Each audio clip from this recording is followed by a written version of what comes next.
Good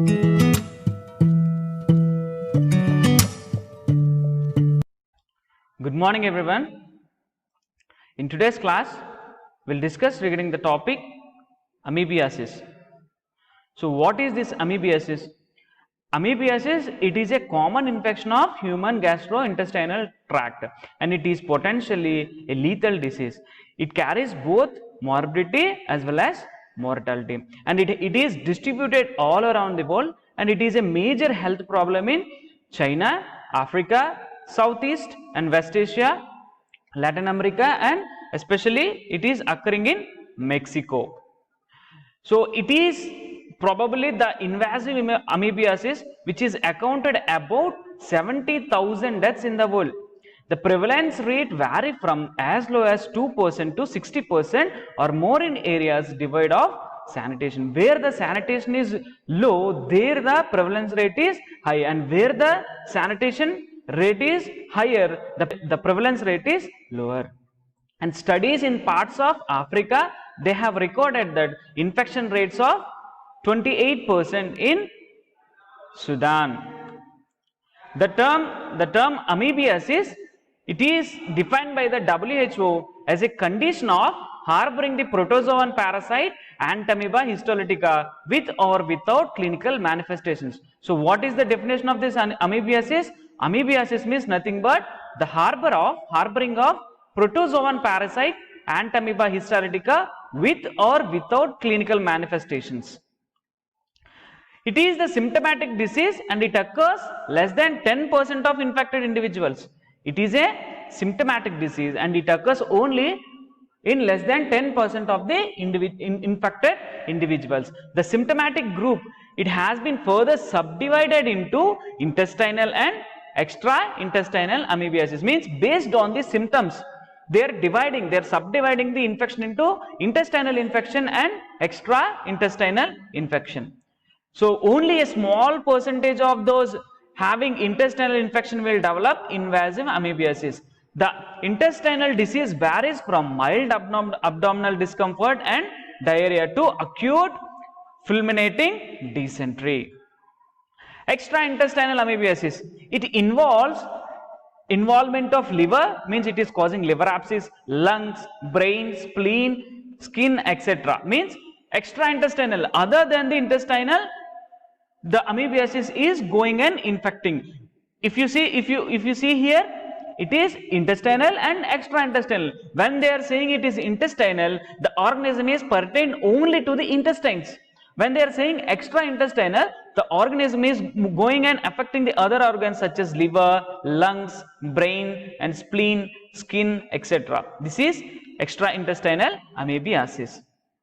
Coming to the agent factors of this amoebiasis, these are the pathogenic strains of Entamoeba histolytica. What are the agent factors?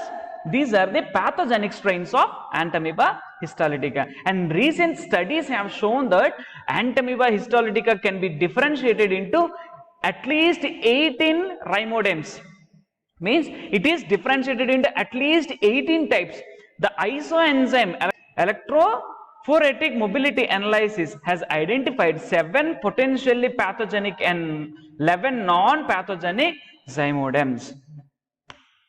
Entamoeba histolytica, it exists in 2 types of forms. The first one is vegetative form, which is also known as trophozoite, and the other one is cystic form. The trophozoites, they live in the colon where they multiply and encyst, and the cysts are excreted in stool. The ingested cyst release trophozoites which colonize in the large intestine. What is the infective dose? Infective dose can be a single stick. So if you see other diseases such as Vibrio cholerae, they need some particular amount of organisms to infect the person. Whereas coming to this Entamoeba histolytica, whereas in this amoebiasis, one cyst is capable of infecting the person. You can see here, it is existing in 2 different forms. First one is vegetative form, which is also known as trophozoite, and second one is cystic forms.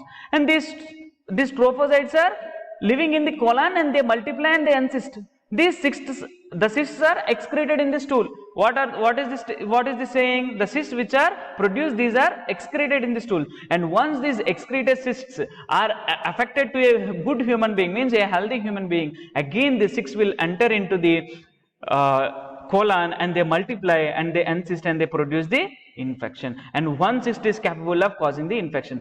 Some trophozoites invade the bowel and cause ulceration mainly in the cecum, ascending colon, then in rectum and sigmoid colon. They are causing ulceration in cecum, ascending colon, rectum and sigmoid colon, and some they enter a vein and reach the liver and other organs. So this amoebiasis, as I said earlier, it is extra-intestinal. So whenever it is going extra-intestinal, that means it should have a pathway to go to the particular organ. So if it want to go to a particular organ, then it is choosing the way, it is choosing the vein as a pathway to reach the liver and other organs. These trophozoites are short-lived outside the human body, and they are not important in the transmit of this disease. So these trophozoites, these are very short-lived. They are having decreased life cycle outside the human body. But how the disease is being transmitted? The disease is being transmitted in the form of cysts. In contrast, the cysts are infective to man, and they remain viable and infective for several days in feces, water, sewage, soil in the presence of wetness and low temperature. So here with this statement we know that the favorable temperature for this amoeba cyst is wetness and low temperature, and it can stay several days in the feces, in the water and in the sewage. The cysts are not affected by chlorine in amounts normally used in water purification, but they are killed rapidly if dried, heated or about 55 degrees Celsius is given, or even though if we are freezing them. So what it is saying, the cysts which are present, these are not destroyed by any kind of chlorine. The chlorine is the normal disinfectant thing that we are using to purify the water. So with only the chlorine we cannot kill this cysts of this Entamoeba histolytica. The only way we can kill is we have to keep them dried, or we have to keep them heated or about 55 degrees Celsius, or if you freeze them, then the organism will tend to die. Coming to the reservoir of infection. What is the reservoir of infection here? The man is the only source of infection, only source of reservoir of infection. The immediate source of infection is the feces containing the cysts. And most individuals infected with this Entamoeba histolytica, they remain symptom free and are healthy carriers of the parasites. And the carriers can discharge up to 1.5 into 10 to the power of 7 cysts daily. The greater risk is associated with the carriers engaged in the preparation and handling of food. So if a carrier is engaged in the preparation of food and handling of the food, then the other persons having a greater risk, who are having weak immunity, they may become case and with this carrier. And the persons who are infected with Entamoeba histolytica, they remain symptom free and they can be a healthy carrier sites of the parasite. Coming to the period of communicability, as long as the cysts are being excreted, the period may be several years if the case are unrecognized and they are not treated. If you treat them, then the carrier state will go. If you are not treating them, they remain asymptomatic, and these people will continue to transmit the infection from one person to another person by daily excreting the cysts. Coming to the host factors.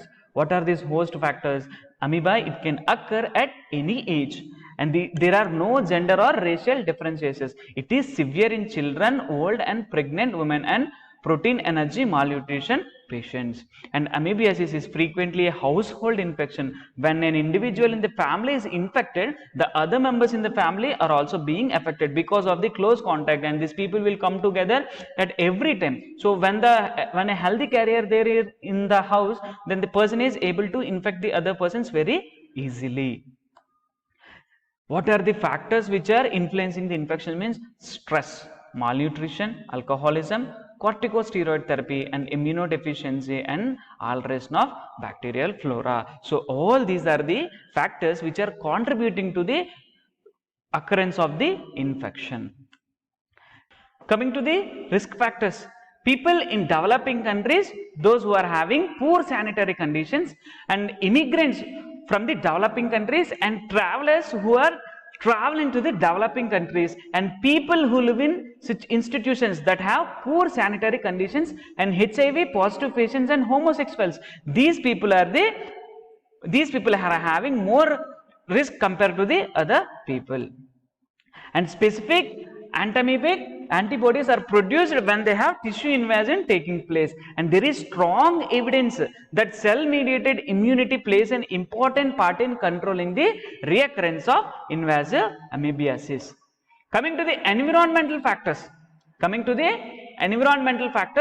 amoebiasis is more closely related to poor sanitation and poor socio-economic status than the climate. Wherever there is poor sanitation and wherever the socio-economic status is low, if the socio-economic status is low, automatically the living standard also will be in lower state. So these people are more prone to get this infection, Entamoeba histolytica. The use of night soil for agriculture purposes favors the spread of this disease, and in countries with marked wet dry seasons, infection rates are higher during the rains. In countries where there is wet and dry seasons, there the infection rate is higher, and during the rains. And epidemic outbreaks are usually associated with sewage and seepage into the water supply. Wherever the sewage and seepage is coming and contaminating the water supply, there the epidemic outbreaks can be seen with this Entamoeba histolytica.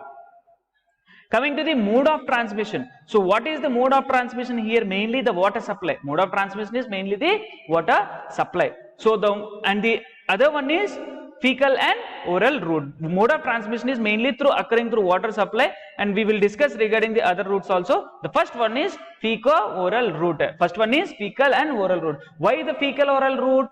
Because mainly the Entamoeba histolytica cysts, these are being excreted in the human feces, and they can stay for several years if the case is unrecognized and untreated. So as long as the person is shedding this Entamoeba histolytica cysts, the person is capable of transmitting the disease. So mainly the fecal and oral route. Contaminated water and food, vegetables, especially those eaten raw from the fields irrigated with sewage polluted water. So if any vegetables or if any fruits which are cultivated in the fields and with this sewage or polluted water, these vegetables, if you are not cleaning them, then these are capable of infecting the persons. And direct hand to mouth and epidemic waterborne infections and can occur if there is heavy contamination of drinking or water supply. So this is the mode of transmission.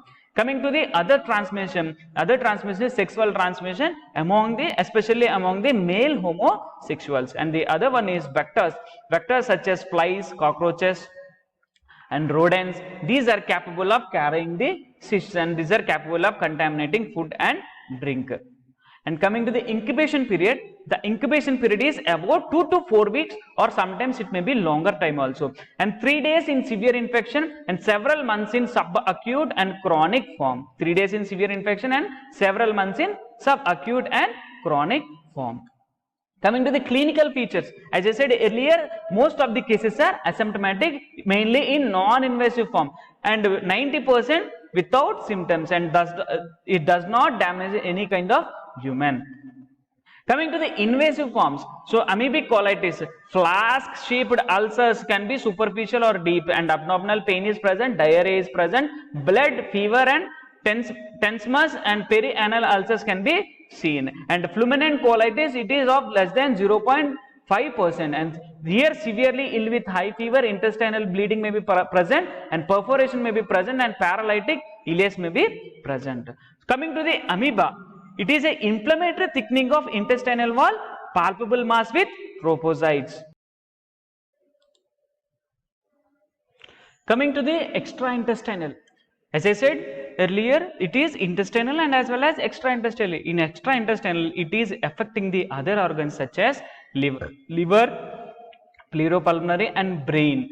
And here the liver is mainly affected via portal system, and 5% of this invasive disease, and it is 10 times more common in men compared to females. Coming to the pleuropulmonary, it is affecting the lungs, Direct spread is from the liver abscess and hematogenous spread. And coming to the brain, here in brain it is the onset of the disease is abrupt and rapid progression can be seen, and death can occur within 12 to 72 hours. That means it is very fatal when it is affecting the brain. And coming to the acute amoebic dysentery, there is slight attack of this diarrhea with altered periods of constipation and often accompanied by tenesmus.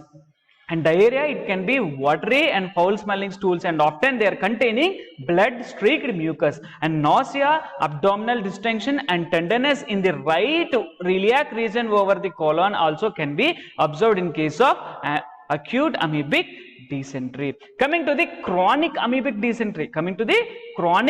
dysentery, here the attack of the dysentery will last for several days and usually succeeded by constipation. So as I said, how the disease is being transferred, the period of communicability will depend upon the person excreting of the cysts. So for how much long the person will keep on excreting the cysts, for that long he is capable of infecting the others. And the next one is tenesmus can be seen, and anorexia, weight loss and weakness can be seen, and liver may be enlarged.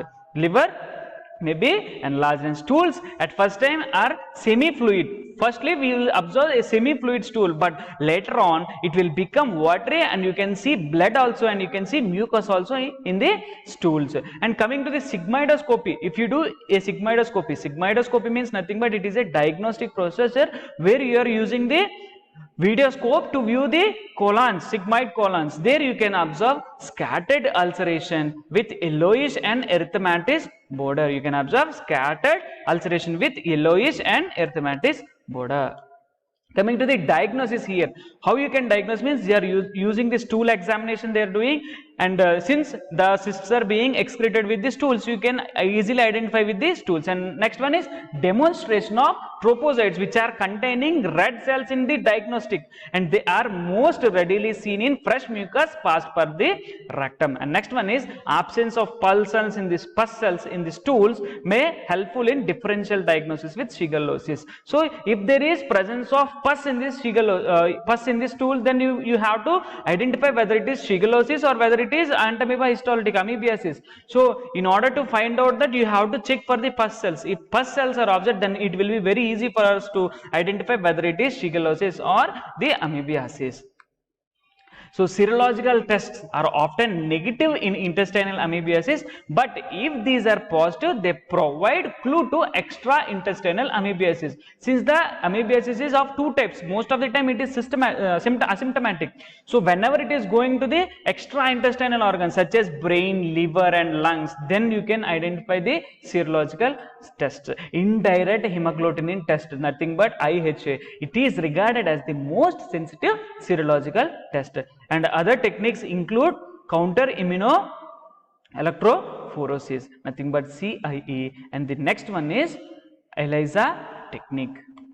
Coming to the treatment for the symptomatic cases, a health center level symptomatic cases can be treated effectively with metronidazole orally, and clinical response in 48 hours may be confirmed the suspected diagnosis. And the dose is 30 mg per kg body weight per day divided into 3 doses after meals for 8 to 10 days. And tinidazole can be used instead of metronidazole. Coming to the asymptomatic infections in an endemic area, the consensus is not treated such persons because the probability of reinfection is very high, and they may however be treated if the carrier is food handler. So they are not treating every person because there is reinfection, there is chance of occurring reinfection again and again. If a person is a food handler, because he is coming in contact with the most number of persons, then they are treating the person as a carrier. In non-endemic areas, there are always likely to be treated. They should be treated with oral dihydroxyquine, which is of 600 mg per TDS in adults, and it is of 30 to 40 mg per kg body weight per day, and in children for 20 days they have to use. Or you can use diloxanide furoate, which is of 500 mg, and it is used for 10 days in case of adults. Coming to the prevention and control of this disease, First one is primary prevention. Primarily, you can prevent the disease. Mainly, the measures are aimed to prevent the contamination of water, food, vegetables, fruits, and human feces. And next one is sanitation. In sanitation, safe disposal of human excreta and elementary sanitation practice of washing hands after defecation and before eating is a crucial factor in the prevention of control of this amoebiasis. Since it is a communicable disease, it can be spread from one person to another person. If you are able to wash your hands, if you are able to wash the things which you are going to eat, then you can prevent the infection without entering into your body. Next one is water supply. So simply chlorine cannot treat the water, it cannot remove the cysts. So what you have to do, you have to heat the water for at least 55 degrees Celsius, or you have to dry the water, then the organism, the cysts can be disinfected. And see here they have the cysts are not killed by chlorine in amounts of used water for disinfection. Mainly they have to use for sand filters are quite effective in removing amoebic cysts. Therefore, water filtration and boiling are more effective than chemical treatment of water against this amoebiasis. Coming to the food hygiene. So uncooked vegetables and fruits can be disinfected with aqueous solution of acetic acid, that is of 5 to 10%, or full strength vinegar. You can use aqueous solution of acetic acid which is of 5 to 10%, or you can use full strength vinegar to disinfect the uncooked vegetables. If you are growing the vegetables with this sewage water, then it is more risk of developing this amoebiasis. Next one is, in most instances, through washing the detergents in running water will remove the amoebic cysts from the fruits and vegetables. And since food handlers are major transmitters of this amoebiasis, they should be periodically examined with, and they should be treated and educated in food hygiene practices such as hand washing. Coming to the health education, in health education, in a long term, you have to do a great deal can be accomplished through the health education of the public. Mainly coming to the secondary prevention, early diagnosis and treatment we can do, and at the present there is no acceptable chemoprophylaxis for this amoebiasis. Mass examination and treatment cannot be considered a solution for the control of this amoebiasis. So thanks for listening. If you have any queries regarding this topic, you can contact me through my email and through my WhatsApp. Thank you.